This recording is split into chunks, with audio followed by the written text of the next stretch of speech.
All right, welcome back everybody. This is Noah, and in this video we're going to be looking at translating between the different ways that we can describe a function.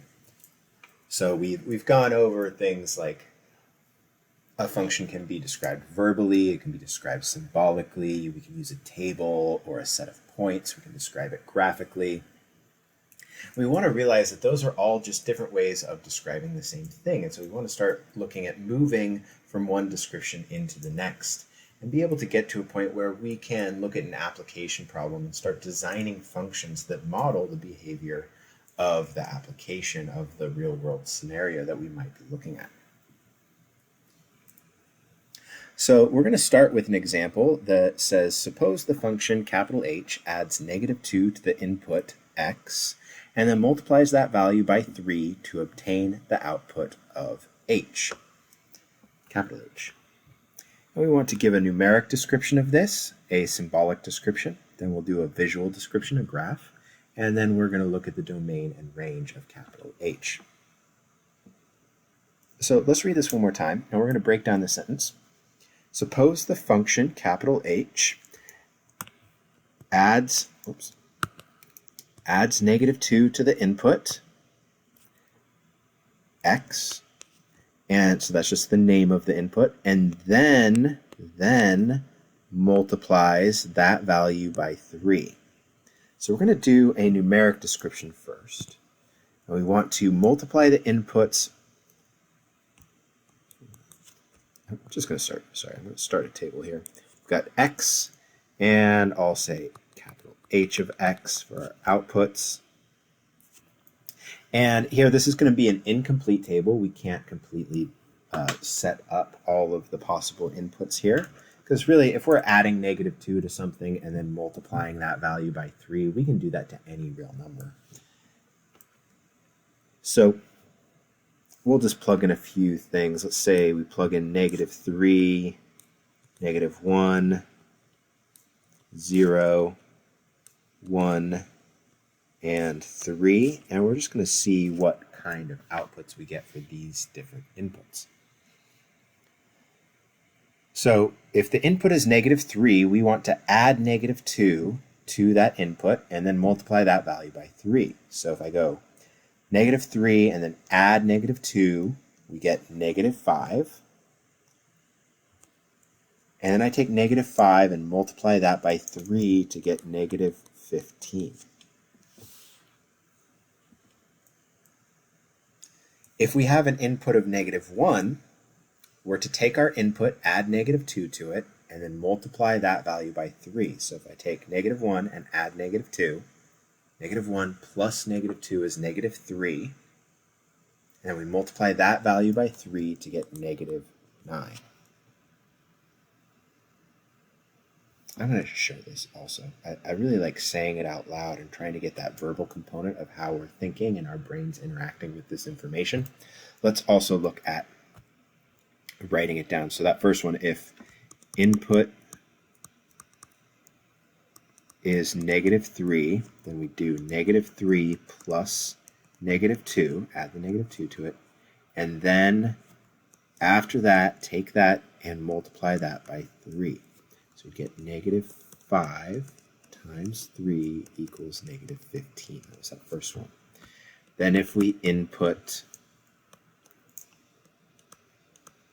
-1, we're going to go -1 plus -2, and then we're going to multiply that by 3. So -1 plus -2 is -3, and then times 3 gives us -9. If we input, why do I keep doing that? INPUT. If we input 0, we do 0 plus -2, and then multiply that by 3. 0 plus -2 is -2 times 3 equals -6. So I'll put that in our table. If we have an input of 1, we're going to take 1 plus -2, and that's going to give us a -1, but we also want to multiply that by 3 when we're done. And so we get -3 out. And then we have an input of 3.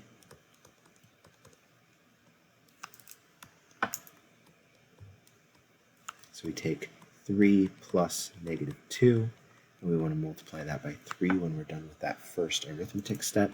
So 3 plus negative 2 is a positive 1 times 3 equals 3.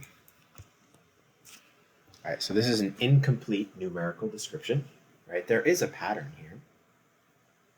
And in fact, we can see that pattern with what we've written on the right. So we want to give a symbolic description of h. If I write h of x equals, and what are the operations on x? Well, we take x and we add negative 2 to it, and then we multiply that value by 3. So just like we did on the right here, we're translating these words directly into a symbolic description for capital H.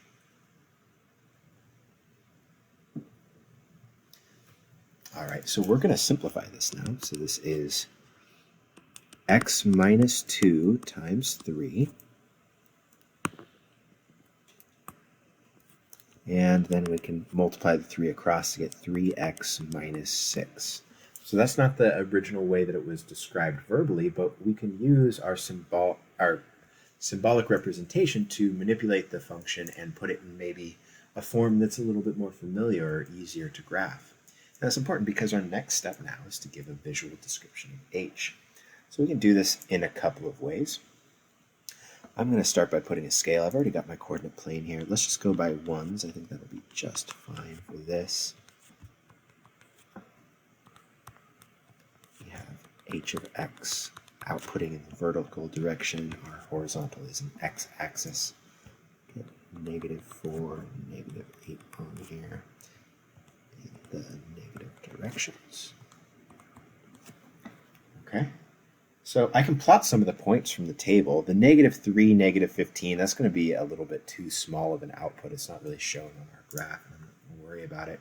We can plot negative 1, negative 9. Right? If x is negative 1, the output of negative 9 is the y value. And here, I can plot the point 0, comma, negative 6. We plot the point 1, comma, negative 3, and we can plot the point 3, comma, 3. And the other thing we can do is we can look at the symbolic description, and we can recognize that the slope is 3 over 1, and the y-intercept is the point 0, comma, negative 6, which we've actually already plotted. Here's that 0, comma, negative 6 point. And then we just draw our line all the way through this because we, again, recognize that the numeric description of the table, that's not all of the points. That's just a, 5 of the infinite number of points that we could have for this function. So draw our line through these. And as I do this, I kind of keep my eye on going up 3 over 1 over and over again. Be nice to get that x-intercept, that's 2, comma, 0 plotted there. So I'll write this is y equals capital H of x, or capital H of x equals y is also fine. All right, and this is a straight line. It keeps going left and right for forever. So I can say that the domain of this function is all the numbers from negative infinity to positive infinity, and the range of this function is all the numbers from negative infinity to positive infinity. All right, and so we see here that we started with a verbal description. We then went ahead and tried out some numbers into the verbal description to get a table of values, to get a beginning to a numerical description, right? And we could say, hey, if we followed that pattern in the table, we could get all of the different outputs. But really what's nice to have whenever possible is a symbolic form, because then I can just plug any number in for x to get all of the different outputs. A visual description also extremely handy. Here we can see not just all of the inputs and outputs, but the relationship. We can see as x moves to the right, as x gets bigger and bigger, the y values go up and up and up. As x gets smaller to the left, the y values go down and down and down. And we can see from that picture, from the graph, the domain and a range rather easily. All right, that's what we're going to leave it at for this video. Go ahead and look at the next problem for the Now You Try and give that one a shot, then come back and watch the explanation of how to go through that. Thank you much. We'll see you in the next one.